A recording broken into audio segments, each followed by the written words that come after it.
Karena ada asumsi selama ini bahwa Jokowi itu tidak happy, tidak nyaman kalau Anies bisa maju. Tiba-tiba Pak Surya Paloh ngomong ini, itu artinya Pak Jokowi pun nggak ada soal. Walaupun jawabannya Surya Paloh kayaknya tidak menyeratkan siapa begitu ya, tapi lebih kepada itu Mas Anies yang milih gitu. Kan rasa-rasanya Mbak Rati dan Bayu, kalau bicara tentang Anies sama Pak Jokowi itu kayak haram hukumnya.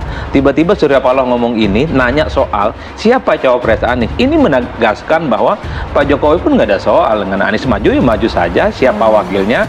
Ini semacam kepo seorang presiden lah, kira-kira begitu, tentang bagaimana koalisi perubahan progress reportnya dan siapa kira-kira tandem Anies di 2024. Pertemuan itu kan memang tadi Mas Adi menyebutkan ya ini bisa diapresiasi mencairkan suasana politik yang makanya saya sebut ini ice breaking gitu. Ada nggak misalnya kemungkinan ya Pak Jokowi juga mencoba merangkul Nasdem?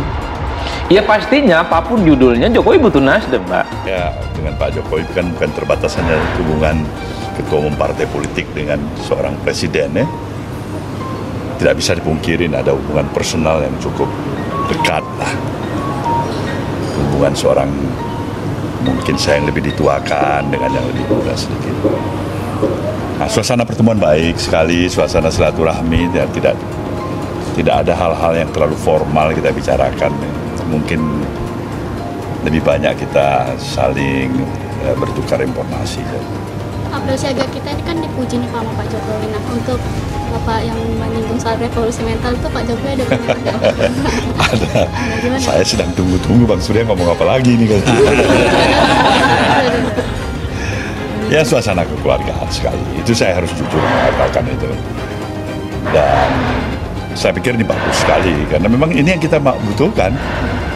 Suasana kita menghadapi pemilu tahun 2024 yang mereka berdua, kedua negarawan ini telah mempertontonkan politik demokrasi yang sangat dewasa, pertemuan cair dalam suasana yang begitu ramah, dalam waktu yang relatif lama, itu menunjukkan bahwa demokrasi kita semakin menemukan kematangannya.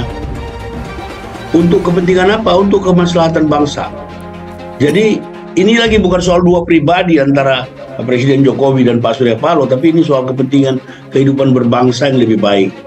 Tadi pagi waktu wawancara dengan media saya mendampingi Pak Surya mengatakan harusnya semua elit berpikiran seperti ini, bukan memperhadap-hadapkan. Kalau mencari perbedaan, kita sejak lahir sudah given, sudah banyak perbedaan kita. Tetapi persamaan kita, kesejatian kita sebagai sesama anak bangsa yang punya keperhatian bersama untuk kemajuan kita di dunia global itu harus tetap kita utamakan. Ini kan adalah partai koalisi yang sejak 2014 yang lalu sami'na wa ta'na, tegak lurus ke Jokowi.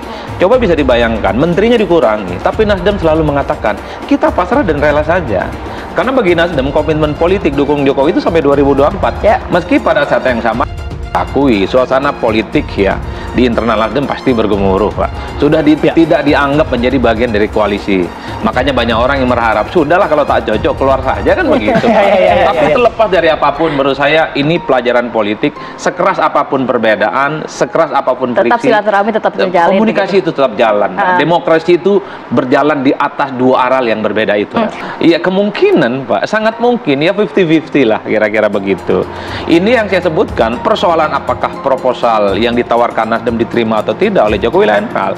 Minimal ada komunikasi di antara dua sahabat lama. Waktunya tidak terlalu lama lagi di depan mata kita. Bagaimana kalau bisa semua para elit bangsa ini ada suasana yang menyambutnya itu tidak dengan ketegangan, kekakuan, apalagi dalam suasana yang gundah, gulanas. Kalau bisa kita bawa sedikit lebih rileks, saya pikir bagus. Masalah pilihan masing-masing, memang itulah esensinya demokrasi kan. Dan semakin matang kita dalam pemahaman untuk mengaktualisasikan arti keberadaan kita dalam sistem dan model demokrasi yang ada, saya pikir semakin baik kita di dalam berbangsa dan bernegara ini. Nah, Pak Jokowi juga tanya, siapa ini wakil presidennya nih? Saya bilang saya belum mikirin itu, yang saya tahu Pak Anies itu barangkali yang urusnya. Kepemimpinan ini sampai hari terakhir, soft landing, itu sudah ditegaskan berulang-ulang. Jadi yang kemarin itu tidak perlu dibicarakan lagi, itu sudah bagi kami semua sudah given. Bahkan ketika ada pihak-pihak lain mencoba menjauhkan kami dari istana, kami tetap tenang karena kami yakin apa yang kami lakukan itu adalah untuk kepentingan berbangsa dan bernegara.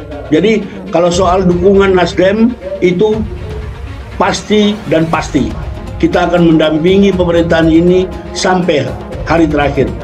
Pertemuan yang relatif cukup lama. Biasanya Pak Surya itu bertemu 1 bulan atau 2 bulan sekali. Kalau yang ini sudah sekian bulan. Pasti banyak dinamika yang terjadi. Tetapi Pak Surya menggambarkan beliau disambut dengan keramahan seperti biasa. Jadi dijemput oleh Mensesnek, diantar ke ruang kerja Pak Jokowi, bicara 4 mata, dan itu waktu yang relatif lama. Pertemuan Paloh Jokowi bikin Prabowo dan Megawati meradang. Dikutip dari News Jakarta, kritikus Faisal Assegaf mengungkapkan pertemuan Ketum Nasdem Surya Paloh dengan Presiden Joko Widodo membuat Ketum Gerindra Prabowo Subianto dan Ketum PDIP Megawati meradang. Pasalnya, Jokowi terlihat memberikan Surya Paloh karpet merah, sehingga bakal capresnya Anies Baswedan tampak berpeluang untuk memenangkan Pilpres 2024 melawan bakal capres PDIP Ganjar Pranowo dan Prabowo Subianto. Sikap berbalik arah Jokowi memberi karpet merah pada Surya Paloh jelas membuat Prabowo dan Megawati meradang. Ujarnya dikutip dari News dari Twitter pribadinya Rabu 19 Juli. Ditambah Prabowo dan Megawati merupakan tokoh yang agresif terhadap Nasdem. Maklum, selama ini kedua tokoh terkesan agresif bermanuver mereduksi pengaruh Nasdem. Sambungnya. Sementara itu, Ketua Umum Partai Nasdem Surya Paloh buka suara tentang pertemuan dengan Jokowi yang terjadi setelah pelantikan sejumlah menteri dan wakil menteri di Istana Kepresidenan pada Senin 17 Juli 2023. Surya Paloh mengaku dirinya sudah lama tak bertemu Jokowi. Ya, sudah berapa waktu lama tidak ketemu. Memang mungkin diniatkan oleh Pak Jokowi untuk bertemu dengan saya. Saya juga pernah tanya, sudah lama tidak ketemu. Saya sudah lupa berapa waktu itu.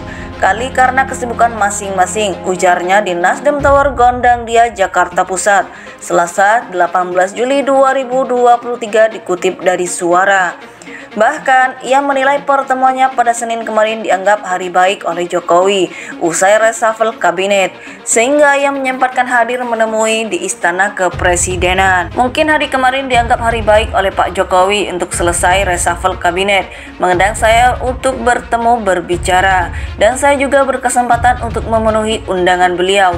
Ya, kita ketemulah, ucapnya.